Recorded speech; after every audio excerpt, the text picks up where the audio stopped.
Washington के अंदर। तो आसिम मुनीर को जो पाकिस्तान तहरीक इंसाफ पार्टी के जो फॉलोअर्स होते हैं वो इसको कहते हैं मास मर्डरर, मास मर्डरर। सिंदूर के बाद अमेरिका में जाना और साफ साफ जो इन्वॉल्वमेंट थी इस घटना में, पूरा पाकिस्तान की तरफ से जो प्रेजेंटेशन दे रहा था आसिम मुनीर था। अब अमेरिका वाले ऐसे तो इनको बुलाने वाले हैं नहीं, किसी को इस तरीके से बुलाया तो गया नहीं है तख्ता पलट के लिए। तख्ता पलट कैसे होगा? नमस्कार साथियों, आसिम मुनीर इस समय अमेरिका के दौरे पर है और भारत के अंदर जो उसको लेकर के चीजें चल रही है वो कूटनीतिक से भी बड़ा कुछ रहस्य छुपा हुआ है। भारत को बहुत बड़ा झटका लगा हुआ है। भारत चूंकि ब्लेम भी कर रहा है कि भाई एक तरफ तुम डोनाल्ड ट्रंप के ऊपर कि तुम यार टेररिज्म को सपोर्ट कर रहे हो, $1 बिलियन का से लेकर के $2 बिलियन का तुम सपोर्ट कर दे रहे हो, उसको जो है फंड दे रहे हो, दूसरी तरफ से बोल रहे हो भाई टेररिज्म रोको। और उसी के बीच में ऑपरेशन सिंदूर के बाद आसिम मुनीर का ये पाकिस्तान दौरा, उसके बाद इजराइल और ईरान के वार का जो दौर चल रहा है, इसके बीच में आसिम मुनीर का पाकिस्तान के अंदर यूएसए के अंदर दौरा, ये बहुत कुछ इसके अंदर छुपा हुआ है। कुछ बड़ा होने वाला है, इसी बड़े चीज को हम बताने वाले हैं आगे वीडियो में कि आखिर क्या वो चीज बड़ा होने वाला है। देखिए जैसे ही ऑपरेशन सिंदूर खत्म होता है, जो कि ये पाकिस्तान का इस समय फील्ड मार्शल बना हुआ है, खुद से बन गया है, उसके अंदर संविधान के अंदर संशोधन कराता है, फिर से जो है खुद से ये बन जाता है। अब देखिए हुआ क्या चीज है, हम इसको समझते हैं। जैसे ही ये पहुंचता है कहाँ पे, वाशिंगटन के अंदर, तो आसिम मुनीर को जो पाकिस्तान तहरीक इंसाफ पार्टी के जो फॉलोअर्स होते हैं वो इसको कहते हैं मास मर्डरर, मास मर्डरर। ये साफ साफ था कि पाकिस्तान के अंदर इसका बहुत बड़ा हाथ था, जो हम लोग अभी आगे बात करने वाले हैं।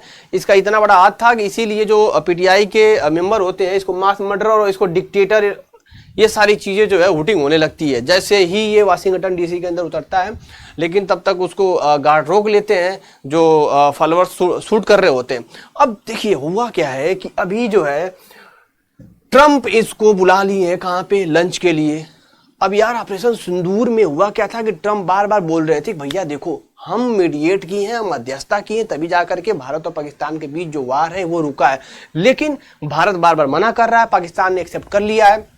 अब इसी चीज को देखते हुए देखिए ये ट्रंप जो है इसको लंच पे बुला लिए हैं। और अभी ऐसी कुछ बात आ रही थी कि सिर्फ आसिम मुनीर का ये नॉन ऑफिशियल दौरा है और ये सिर्फ मार्को रूबियो से मिलेगा, लेकिन ऐसा कुछ हुआ नहीं। ये ट्रंप के साथ लंच करेगा और जो कि बहुत बड़ा झटका है भारत के लिए।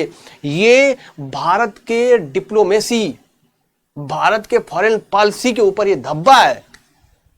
ऑपरेशन सिंदूर इतना बड़ा और उसमें साफ साफ इन्वॉल्वमेंट, फील्ड मार्शल सिंदूर के बाद अमेरिका में जाना और साफ साफ जो इन्वॉल्वमेंट थी इस घटना में, पूरा पाकिस्तान की तरफ से जो प्रेजेंटेशन दे रहा था वो आसिम मुनीर था। भारत के लिए बहुत बड़ी झटका है। देखिए हुआ क्या कि मुनीर का ये जो है ना, ये पहले विजिट नहीं है, इससे पहले भी एक बार जा चुका था। जब वो गया था जबकि पाकिस्तान में तख्ता पलट हुआ था, जब शहबाज शरीफ पीएम बने और उससे पहले इमरान खान को हटाया गया था और उसी के फॉलोअर्स इसको वोटिंग कर रहे थे कि भाई तू मर्डरर है, तो ऐसी सारी चीजें जो है उसको बोल रहा था। और यार खुद सोचो किसी देश का फील्ड मार्शल को अगर ऐसी गालियां पड़ रही हो तो वो क्या उसकी, अभी हम लोग चर्चा करेंगे कि आखिर इसका कुछ नैरेटिव क्या है, इसके जीन क्या है, अभी हम लोग आगे समझने वाले हैं। अब देखिए हुआ क्या, इससे पहले भी जो है आसिम मुनीर 11 दिसंबर 2023 को गया हुआ था और वहाँ पे एंटोनियो गुटेरेस, पहले जो कि यूएन सेक्रेटरी से, उनसे मिला, जनरल एंटोनियो गुटेरेस से। फिर वहाँ मिलता है और स्टेफन बेगेन UN secretary and that's is the end CENTCOM headquarter जाता है फ्लोरिडा में। तो ये सब तो कोई प्रॉब्लम नहीं है। एंटोनियो ब्लिंकन से भी मिल रहा था। भाई ये देखो ये एंटोनियो यहाँ पे ये मिला था, ये तभी मिला था 2022 में पाकिस्तान के अंदर इमरान खान की सरकार जाती है, 2023 में वहाँ पे पहुँचता है। देखिए मैं आपको दिखाता हूँ बहुत सारी, ये जो आसिम मुनीर है ना इसको हल्के में लेने की जरूरत नहीं है। Imran Khan dismiss as a prime minister Pakistan आन, देखिए ये 10 अप्रैल को यहाँ जाता है और ये 2023 के अंदर अमेरिका में जाता है। आप सोच लो, रिलेट कर लो कि आखिर इमरान खान को हटाने का, इमरान खान गलत है सही है, वो अपने देश के लिए रिप्रेजेंट कर रहा था, उसको किस तरीके से हटाया गया, उसमें किस तरीके से अमेरिका का और आसिम मुनीर का हाथ था। और इसी चीज को मैं इंडिकेट कर रहा हूं, इसको आप समझने की कोशिश करिएगा। अभी हुआ क्या है कि जनरल आसिम मुनीर जो है ना, इसको director general of inter service मतलब आईएसआई जो कि एक वहाँ की इंटेलिजेंस सर्विस है, उसका ये डायरेक्टर था। इसको 2021 में कौन हटा दिया था? इमरान खान हटाया था। 2022 में इमरान खान को खुद हटना पड़ गया। समझ रहे हो इसकी मतलब ताकत क्या है? तो आईएसआई और सीआईए दोनों, सीआईए मतलब सेंट्रल इन्वेस्टिगेशन एजेंसी अमेरिका की जो है, ये चाहे दुनिया अलग थलग हो जाए, लेकिन आईएसआई प्लस सीआईए ये कभी नहीं अलग हो सकते। आपको मैं बता देता हूं, क्योंकि इससे पहले भी जियाउल हक, हाँ, जो उस समय 1980 में, उसके बाद आप देखे होंगे कि जिस तरीके से मिलिट्री हेड था कौन, मुशर्रफ, वो उसका भी बहुत बड़ा योगदान था। सीआईए को बहुत उसका, सीआईए उसको सपोर्ट करती थी। और किस तरीके से आप लोगों ने ध्यान रखा हो, कारगिल का वार हुआ था। अभी देखिए क्या है कि आसिफ मुनीर को जब ये पाकिस्तान में इन्होंने हटाया था इमरान खान ने, उसके बाद से इनको खुद हाथ धोना पड़ गया था। तो इतनी पकड़ है इसकी पाकिस्तान के अंदर। अब देखिए, जैसे ही इमरान खान स्लेम जनरल मुनीर से पाकिस्तान रूल बाई जंगल, ठीक है। अब यार जैसे ये फील्ड मार्शल बनता है ना, इमरान खान क्या बोलते हैं, जंगल ला, जंगल ला। बताओ यार, किसी देश का प्रधानमंत्री किसी फील्ड मार्शल के बनने पे हम लोग कितना इज्जत करते हैं, भारत के लोग कितना इज्जत करते हैं। कहते हैं मतलब एक आर्मी का जो हेड होता है, जो उसको हम लोग कितना प्यार करते हैं। और पाकिस्तान के अंदर क्या होता है, ये सोचो कि वहां की सिचुएशन और यहाँ की सिचुएशन में क्या है। तो ये अब देखो, मेन मैटर अब आया है, इजराइल और ईरान के बीच वार चल रहा है, वहां पहुंच गया। अब अमेरिका वाले ऐसे तो इनको बुलाने वाले हैं नहीं, किसी को इस तरीके से बुलाया तो गया नहीं है। देखिए हुआ क्या है कि ईरान ने इजराइल के ऊपर बहुत बड़ा हमला किया है, हाइपरसोनिक मिसाइल मार दिया है। और हाइपरसोनिक मिसाइल कहां मारा है? हाइपरसोनिक मिसाइल मारा है यूएस एम्बेसी के सामने। This is biggest update for you. US embassy के सामने मार दिया है। और इजराइल ने जो अटैक किया था ऑपरेशन लायन राइजिंग, इसने अटैक कर दिया था ऑपरेशन ट्रूथ प्रॉमिस थर्ड। और दोनों के बीच बहुत बड़ी वार चल रही है, दोनों एक लार्ज स्केल पे वार चल रही है।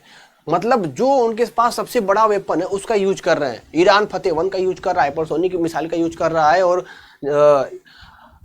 इजराइल भी बहुत सारे वहां के कमांडर और साइंटिस्टों को मार दिया है। और खमैनी और नेतन्याहू आपस में रुकने का नाम नहीं ले रहे हैं। तो इसके पीछे देखिए, मेरी बात थोड़ा इसलिए हम लोग एक ग्राफ से समझते हैं। अब देखिए, पाकिस्तान चूंकि क्या है, अमेरिका का बहुत बड़ा क्लोज अलायंस रहा है पहले भी और आज भी है। वो हम लोगों को लगता है कि नहीं ऐसा है।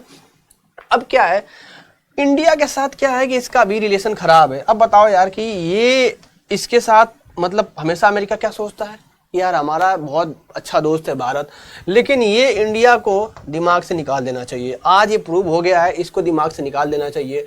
ईरान चूंकि ये क्या कोशिश कर रहा था पाकिस्तान कि भैया हम जो है, यहाँ तक बोल दिया था कि मार देंगे परमाणु बम तुम्हारे लिए, इजराइल में मार देंगे, कुछ नहीं होगा।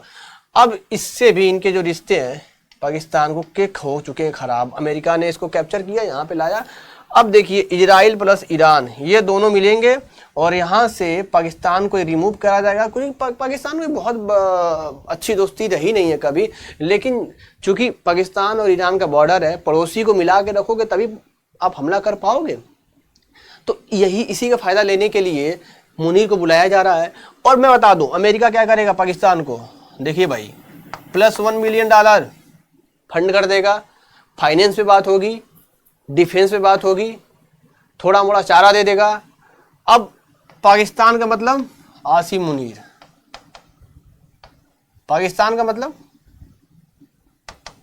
आसिम मुनीर। आसिम मुनीर क्या करेगा पता है? आसिम मुनीर के जरिए ईरान के अंदर फंडिंग पहुंचाई जाएगी। और फंडिंग किस पे होगी?